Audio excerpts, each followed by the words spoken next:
So I have a question for you. Have you ever felt like you didn't matter? Yeah. Yeah? Or maybe you just wondered about it. Or maybe you thought that one day I'll matter.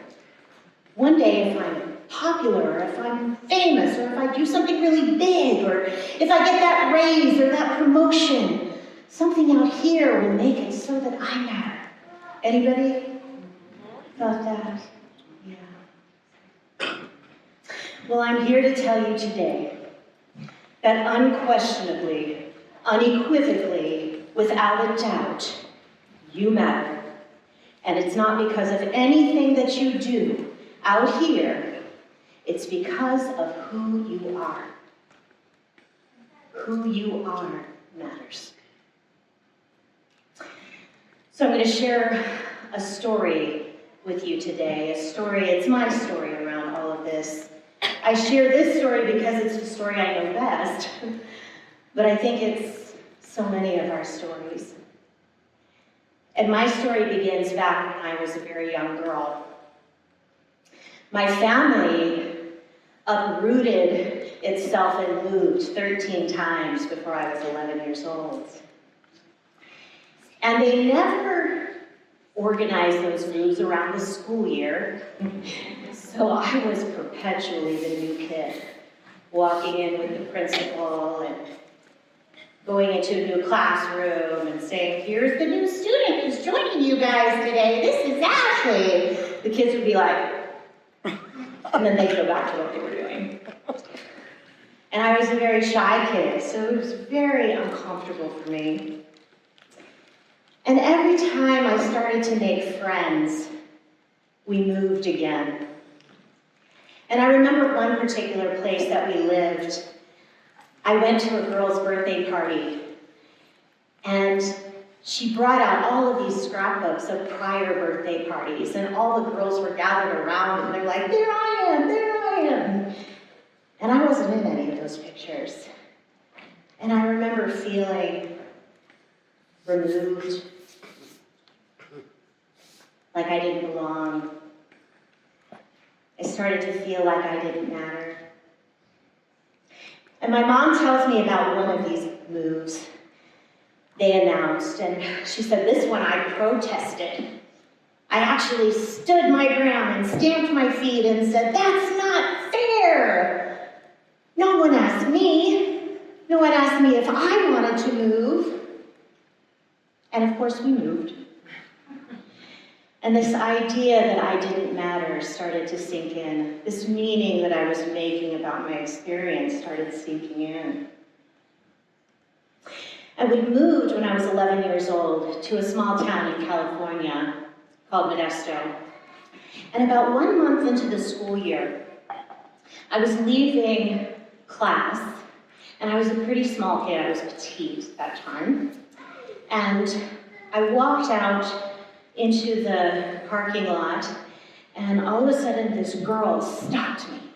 She stepped right in front of me, and she was about a head taller than me, and she was wider than me, and she was looking down at me. And I noticed out of the corner of my eye, there was a line of girls lined up along the chain link fence looking in, watching.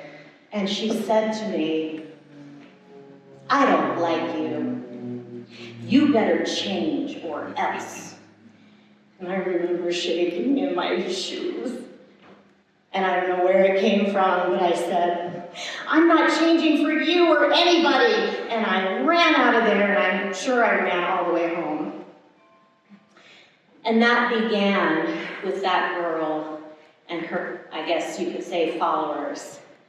A series of years of bullying. Maybe you've experienced being bullied before. Has anybody? Yeah. I'm so sorry, because it's really awful. And it was really awful for me. The kind of bullying was threatening to beat me up, I better watch out, ignoring me in the halls, snickering or laughing or spreading rumors, things like that. If there was one place that I would have said, yes, we're moving, it would have been that I would end up spending my entire formative years there. And the story of me not mattering grew louder and stronger. And home was actually no respite for me. I was the black sheep in my family. I was the kid who was reading like Jonathan Livingston Seagull and The Prophet in my bedroom. My parents didn't really get me. My father told me I was stupid and ridiculous often. My mother was overwhelmed. She told me one time she hated me and she was giving me up for adoption, and I believed her. So home was not a place that felt good either. There was abuse and things I won't even go into now, but I didn't really have a place. And again, this story of I don't matter grew. It grew so much, and I got so depressed and in so much emotional pain that at 12 years old, I had the idea that it would be better if I just died, because then I'd be out of this pain, and everybody else would be happy with me gone. And so at 12 years old, I tried to end my life. I would try to end my life a few more times as a teen. It's the one thing I'm really glad I'm not good at.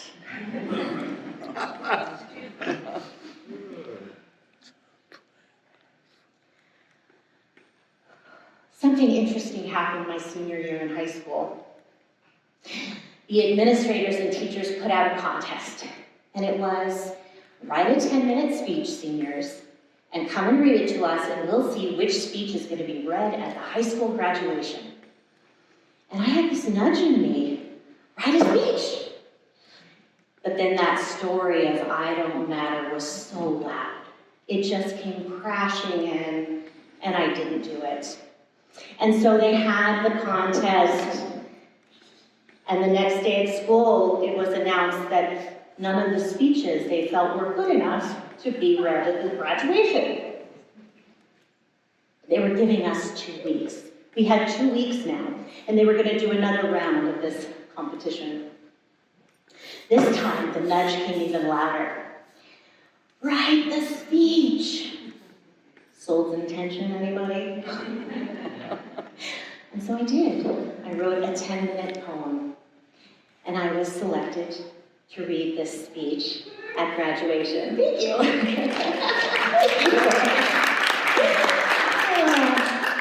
And so there I was in June, graduation ceremony, like 500 kids in my class. And all of their friends and family. We were in a stadium, and I approached the podium. I had my speech in front of me. And you gotta imagine, like, I was really good at being invisible. Really good. That was how I took care of myself. And now I was standing before all these people. You hear me okay? Okay. And I began to read my poem, sharing about this journey that we had all been on for the last 4 years. And something wonderful happened. The audience laughed at the things I thought were funny. And they cried when I spoke about the harder things. It was the first time I felt seen, I felt heard, I felt like people understood me or got me in some way. I felt connected. It was the first time I really felt like I mattered. It was amazing. After I read the speech, I received a standing ovation, which blew my mind. And then people were coming up to me after the ceremony and they were saying, "Can I have a copy of your speech?" And this one woman came up and she grabbed my arm and she said, "That was great. You should be an actress." And I was like, what? That was completely outside my identity, right? Because I didn't matter for most of my life. This was the first time feeling that. I mean, in my best moments, what I knew was I'm going to be a helper. I'm going to help people like me who struggle. I'm going to be a therapist or something like that. But it was like the thunder and the lightning happened when she said it, and I think a seed was planted. So a few years later, I'm in college. And I have a friend, and he and I are really close, so close that we call each other brother and sister. So my brother says to me one day, I'm going to audition for the fall play. It's The Wizard of Oz. Come with me, be my support. And so, of course, okay, yeah, that'll be fun. So there we were, sitting in the auditorium. The director is coming around handing out the forms for all the people auditioning. My brother takes one, and she goes to hand me the form, and I'm like, oh, no. I'm not auditioning. He's auditioning. I'm here for moral support. And she, without blinking an eye, said to me, no. You're in my auditorium, and this is an audition, so you are auditioning. And I was like, she handed me the form. And so we auditioned. And I was cast. My brother was not cast. Something we actually laugh about to this day. So there I was. I was in the chorus. So I got to sing and dance. I was a munchkin, lollipop guild, anybody. And I got to be a wild beast in the forest. And it was fun. And I, for the first time, was having the time of my life. I caught the theater bug. That was certain. And people, after the performances, some people were coming up and actually saying to me, wow, you were really fun up there. I really enjoyed watching you. You have a light about you. And I was like, I was in the chorus, so you don't really necessarily think you matter so much in the chorus. But it was cool for me to hear that. And so I changed my major. I was now going to be a theater major. And I went full out. And I had a blast. As long as I felt like I was doing a good job on stage, as long as the audiences were happy with what I did, I mattered. Have you felt that way?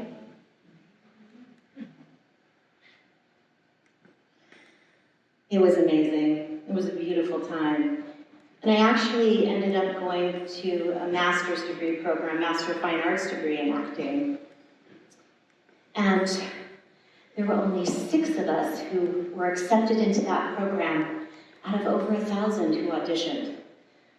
More feedback, I matter.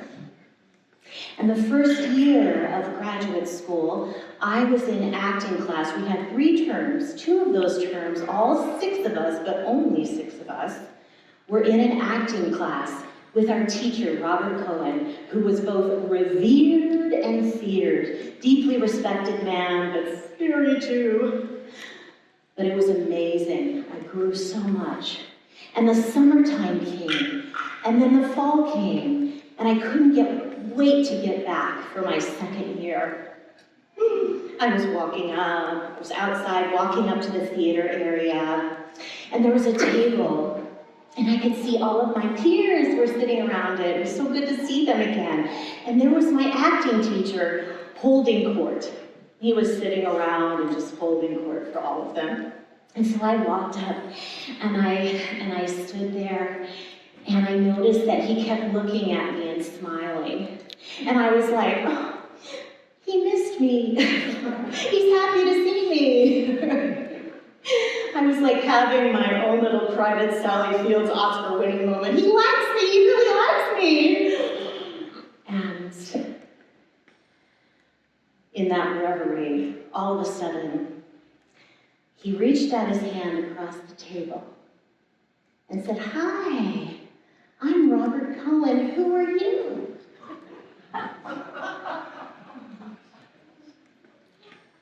I just died inside.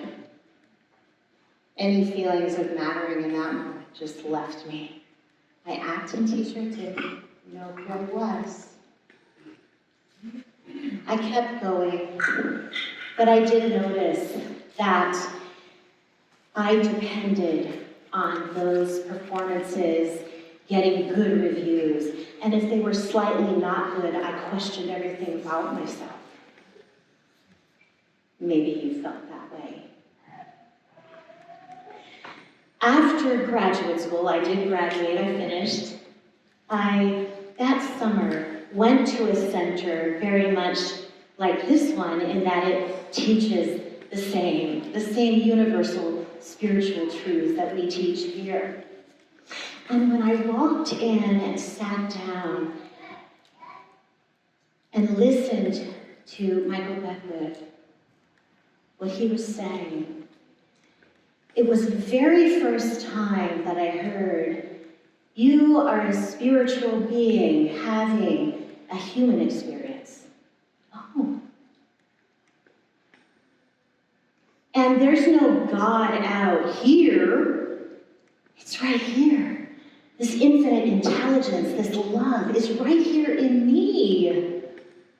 And it was the first time I heard, you are not just a drop in the ocean, you are the entire ocean in a drop. The entirety of everything is right here in me.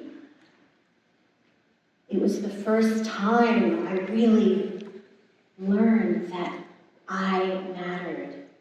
And I got really curious about that, and I stepped back from myself a little bit and started to learn how to self-reflect. And I turned toward myself with compassion. And I started to see, wow, you stood up to that girl. That was really good. And wow, you're really strong. You've come through a lot. I could start to see these things and start to rewrite that whole story. And that beautiful teaching of oneness, that we are all so deeply, profoundly interconnected. Each one of us, part of this whole, but the whole also within ourselves. I love that teaching. You know, we hear it in chaos theory, of course, right? With the butterfly effect.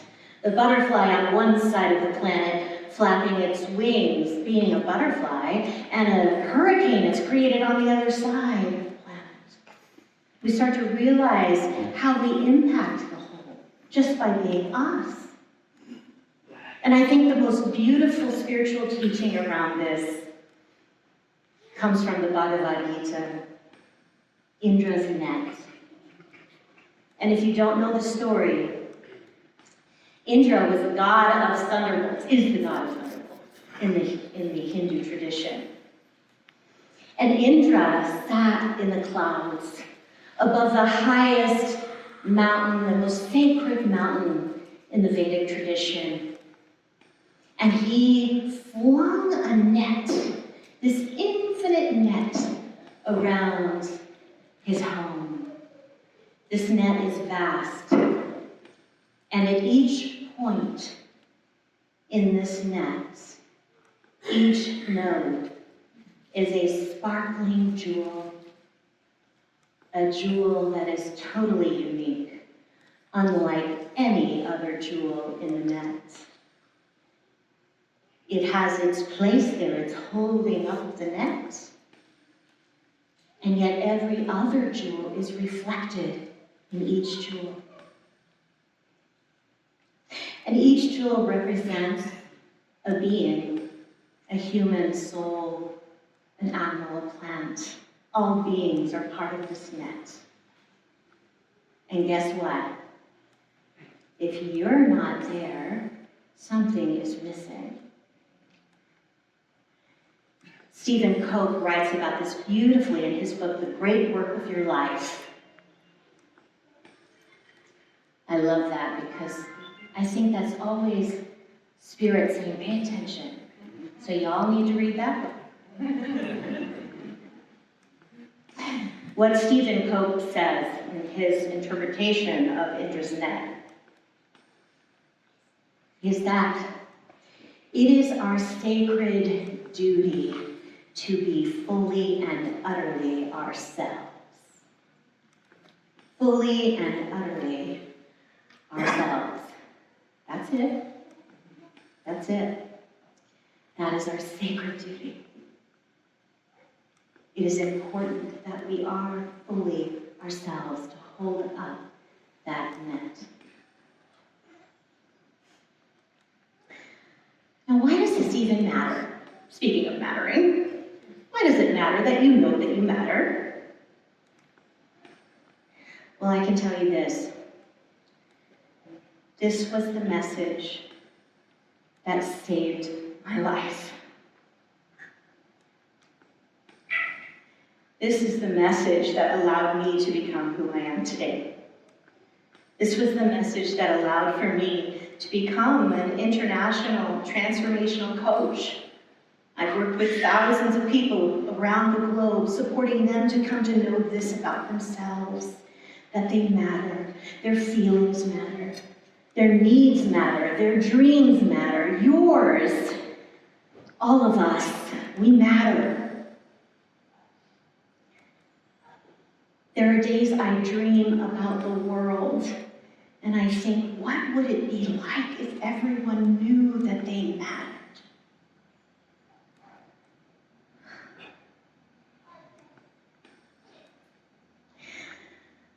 So I want to invite you to close your eyes for a moment, or just lower your gaze if that's more comfortable. And I invite you to take a hand, if you'd like to, and just place it on your heart, or maybe even both hands. And just take in a nice deep breath, breathing down into your own being. And say to yourself, I matter. I matter. I am a gift. I am a gift. I am a blessing in the world. I am a blessing in the world. There is no one in the world like me. There never has been and never will be. There is no one in the world like me. I matter. I matter. Take that in. And I want to invite you to take this practice in for this next week or whenever you need to remind yourself. I need to remind myself sometimes still. I'm not perfect at it. But I really would love for you to take this with you today. That no matter what's going on out here, no matter what anyone says, no matter what accomplishment you have, no matter how many times you've fallen down, no matter how many times you've failed, no matter how badly you feel inside, you matter. No matter what. You matter. Thank you so much. I love you.